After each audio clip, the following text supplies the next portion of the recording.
एक दौर इस दुनिया ने ऐसा भी देखा 1965 में, जब सिंगापुर मलेशिया से अलहदा हुआ। इससे पहले सिंगापुर मलेशिया की 14 रियासतों में से एक रियासत के तौर पर जाना जाता था। लेकिन जब सिंगापुर की आजादी का ऐलान किया गया तो दुनिया इस बात पे हैरान रह गई कि आखिर उनकी आंखें नम क्यों हैं, आखिर उनके चेहरों पर ये अफसुर्दगी क्यों है। ऐसा इस वजह से था क्योंकि वो लोग उस वक्त ही समझते थे कि उनके पास रिसोर्सेज कम है, वो अकेले उस तरह से सरवाइव नहीं कर सकते। खैर, जैसे तैसे आजादी चलती चली गई। इस निस्फ सदी के अरसे में इन लोगों ने, सिंगापुर के लोगों ने ऐसा क्या कर दिया कि दुनिया हैरान और परेशान है। अब जबकि मैं आपसे बात कर रहा हूं, कुछ इंडेक्स जो किसी भी मुल्क की तरक्की को मापने के लिए, जांचने के लिए दुनिया में रैंकिंग्स जारी होती हैं मुख्तलिफ इदारों की तरफ से, जब उन पे नजर पड़ती है तो मैं क्या, हर कोई शजर और हैरान रह जाता है। जैसे अगर हम सबसे पहले नंबर पर ईज ऑफ डूइंग बिजनेस की बात करें तो आप सब लोग इस बात को जानकर हैरान होंगे कि सिंगापुर नंबर 1 रैंक करता है, जहां पर बिजनेस करने के लिए इतनी फैसिलिटीज दे दी हैं कि इसकी मिसाल दुनिया में और कहीं नहीं है। यहां पर भी आपने वन विंडो का लफ्ज सुना होगा, लेकिन हकीकतन सिंगापुर ने इसको करके दिखाया कि वन विंडो, जहां पर आपके तमाम पेपर वर्क चंद घंटों के अंदर पूरे किए जा सकते हैं। यानी कि अगर आज मैं सोचता हूं कि मैं ये बिजनेस स्टार्ट करूंगा तो अगले दिन मैं वो बिजनेस शुरू कर चुका हूंगा। सेकंड चीज जब देखी तो करप्शन के अंदर सिंगापुर इस टाइम 3rd रैंक करता है। 3rd रैंक का मतलब यह है कि यहां करप्शन तकरीबन ना होने के बराबर है। प्रोग्रेसिव थिंकिंग, ये प्रोग्रेसिव थिंकिंग वो थिंकिंग है जिसके तहत हमने अपने आने वाले फ्यूचर को प्लान करना है, तरक्की को प्लान करना है।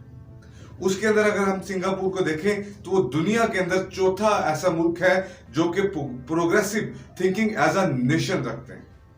उसके बाद जब इन 3 चीजों से हम हटते हैं दुनिया की तरक्की के लिए, हम बिजनेस करने के लिए, तब हम देखते हैं कि आखिर हम यहां जा तो रहे हैं, ये जो कंट्री है ये सेफ कितना है। तो ये जानकर आपको इस बात की भी हैरानी होगी कि सेफ्टी के मामले में सिंगापुर दुनिया का 5वां महफूज तरीन मुल्क है।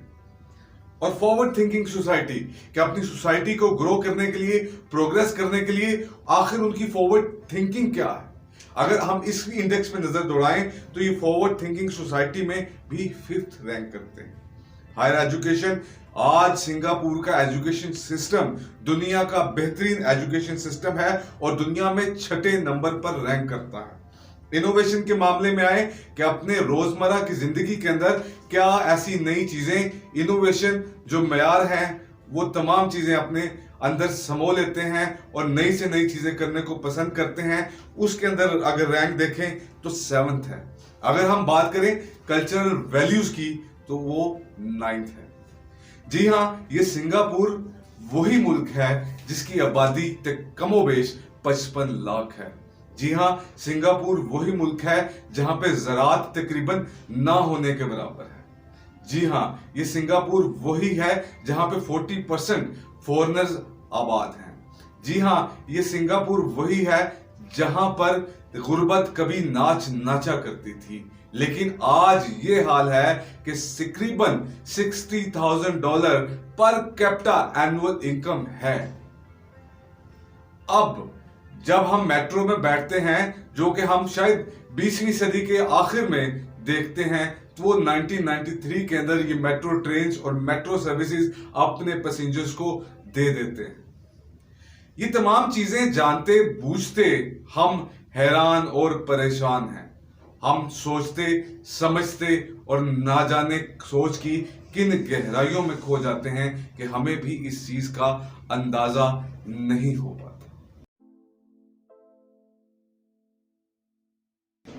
अस्सलाम वालेकुम, मैं हूं यासिर मलिक एडवोकेट और आप देख रहे हैं एस्केप फ्रॉम केज। तो हम बात कर रहे थे सिंगापुर की। ये बात गलत नहीं है कि आज इस खित्ते में जितनी तरक्की इस एशिया के अंदर जितनी तरक्की सिंगापुर ने की, शायद कोई दूसरा मुल्क वैसी तरक्की नहीं कर पाया। उस तरक्की को समझने की कोशिश करते हैं। आखिर वो कौन से असलूब थे, वो कौन सी करैक्टरिस्टिक्स थी जिनके ऊपर अमल करके सिंगापुर ने आज ये मुकाम हासिल किया कि एशिया का कोई मुल्क भी उसके बराबर नहीं आ सकता।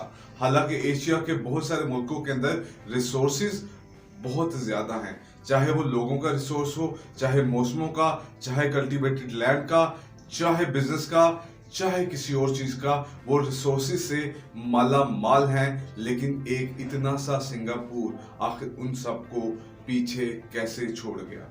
फिर हम एक कंपैरिजन ड्रा करते हैं इस सिंगापुर और अपने पाकिस्तान के। आखिर हम इतने सारे रिसोर्सेज होने के बाद, जबकि हम सब मानते हैं कि हम सब के पास रिसोर्सेज मौजूद हैं, लेकिन फिर भी हम सिंगापुर से बहुत पीछे हैं।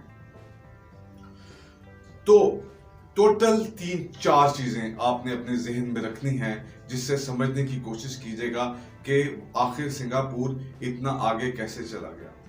पहले नंबर पे जो वर्ड यूज करते हैं वो है इंटेग्रिटी। कि सबसे पहले उन्होंने इंटेग्रिटी कायम की। इंटेग्रिटी कायम कैसे की? पहले लोगों की ट्रेनिंग की और ट्रेनिंग करने के बाद उनके ऊपर सख्त कवानीन बना दिए गए, यानी कि फिर रूल ऑफ लॉ को इंप्लीमेंट करवाया गया। यानी कि अगर मैं आपको ये कहूं कि बबल गम खाना सिंगापुर के अंदर अलाउड नहीं है, $1000 फाइन देना पड़ेगा। इस तरह कचरा फैलाना तो वहां पे कंसीडर ही नहीं किया जा सकता। दुनिया में सफाई का निजाम भी सिंगापुर से बेहतर कहीं नहीं है। अगर आप सिर्फ एक सिगरेट जलाकर उसको अपनी खिड़की से नीचे फेंक दें तो आपको तकरीबन $1000 जुर्माना अदा करना पड़ेगा।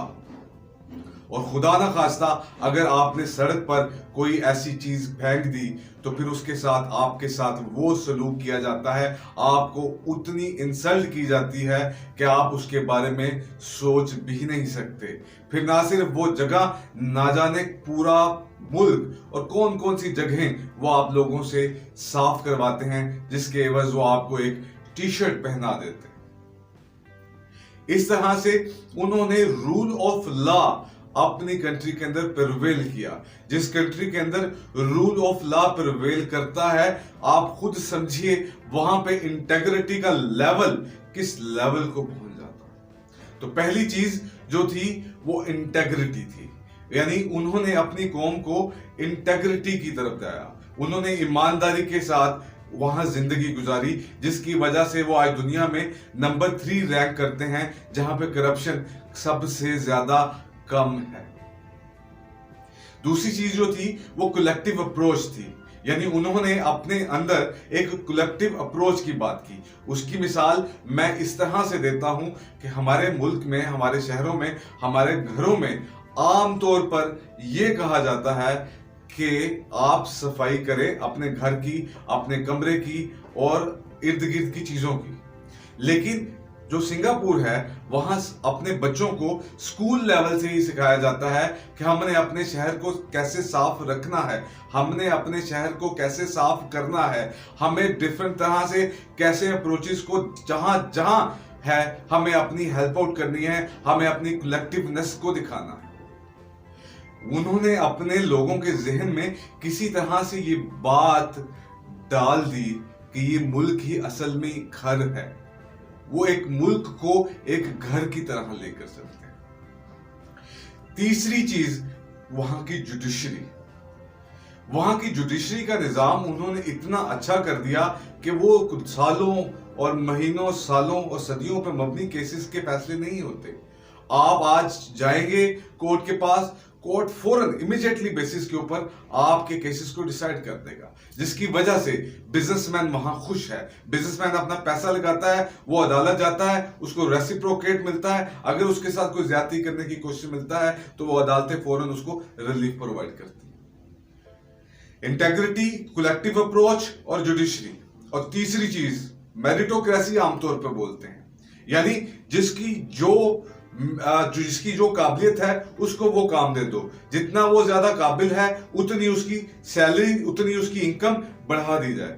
यहां पे एक बात और, मैं एक बात बताऊं कि वहां पे जो वजीर हैं, वो वजीर हैं, वजीर आजम हैं, जो हेड हैं मुख्तलिफ डिपार्टमेंट्स के, उनको एक सीईओ के बराबर सैलरी दी जाती है और उनसे यह भी कहा जाता है कि अगर आप अपने इदारे को बेहतर से बेहतरीन की तरफ ले जाएंगे तो उसके अंदर से आपको एज ए कमीशन और आपको एज अ परसेंटेज भी मिलेगी, आपको शेयर्स भी मिलेंगे।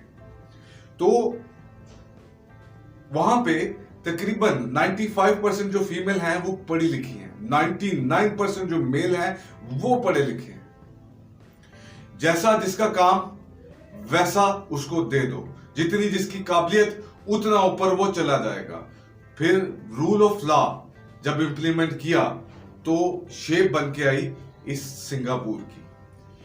अब जरा कंपैरिजन के ऊपर आइए, कंपैरिजन करते हैं। ये तीन चार पांच चीजें पाकिस्तान में यही नहीं। इंटेग्रिटी, मुझे कहने की जरूरत नहीं है कि इंटेग्रिटी के मामले में हम कहां पे खड़े हैं। हम अपने आप से पूछ लें या इंटरनेशनल इंडेक्स और इंटरनेशनल मुख्तलिफ इदारों की रिपोर्ट्स के ऊपर यकीन कर लें तो यकीन करें हम बहुत पीछे हैं। इंटेग्रिटी ढूंढने में हमें नहीं मिलती। कलेक्टिव अप्रोच का अगर एज अ पाकिस्तानी आप इसके बारे में सोचें कि हमारे अंदर कलेक्टिव अप्रोच है कहां। हम कलेक्टिवली कभी किसी चीज को सोचते हैं? क्या हमने कलेक्टिवली कभी कोई काम किया है? मुल्की सतह पे तो छोड़िए, एक गली मोहल्ले की सतह पर सोचिए कि आपने कभी कोई कलेक्टिव काम किया है, जिस कलेक्टिव काम करने की वजह से आपको कहीं ऊपर जाना था। तो दो चीजें, इंटेग्रिटी, कलेक्टिव अप्रोच। और तीसरी चीज जुडिशरी के बारे में भी थोड़ी देर पहले हमने एक वीडियो बनाई थी कि हम माशाल्लाह 129वें रैंक पे आ गए हैं दुनिया में जुडिशरी में। जब हम दुनिया में 129वें रैंक में जुडिशरी में आ जाएंगे तो जुडिशियल सिस्टम तो तकरीबन फाल ना होने के बराबर है। तो हम तीसरी चीज जुडिशियल सिस्टम में भी चलेंगे। तीसरी चीज, ये तमाम चीजें हैं जब हम उनसे कंपैरिजन करें तो हमारे अंदर नहीं है। तो बात सिर्फ समझने की और सोचने की यह है कि लोगों की तादाद से, रिसोर्सेज से कभी कोई फर्क नहीं पड़ता। फर्क पड़ता है उन करैक्टरिस्टिक्स से जो आप अपने अंदर डेवलप करके दुनिया पे थोड़े होने के बावजूद भी रूल कर सकते हैं। अगर आपके पास इंटेग्रिटी, आपके पास कलेक्टिव अप्रोच, आपके पास स्ट्रिक्टनेस ऑफ लॉ और अगर आपके पास जुडिशियल सिस्टम उस तरह से मौजूद नहीं है तो आप दुनिया में तरक्की कैसे करेंगे? अकेले शायद आप अपनी तरक्की की तरफ गामजन हो जाएं, लेकिन जब तक आपके पास कलेक्टिव अप्रोच, इंटेग्रिटी, ये तमाम चीजें मौजूद नहीं होंगी तो हम कहां खड़े होंगे। यही कंपैरिजन था, इसको सोचिएगा। बाकी हम अगली वीडियो में फिर मिलेंगे इंशाल्लाह। तब तक मुझे इजाजत दीजिए। अल्लाह हाफिज।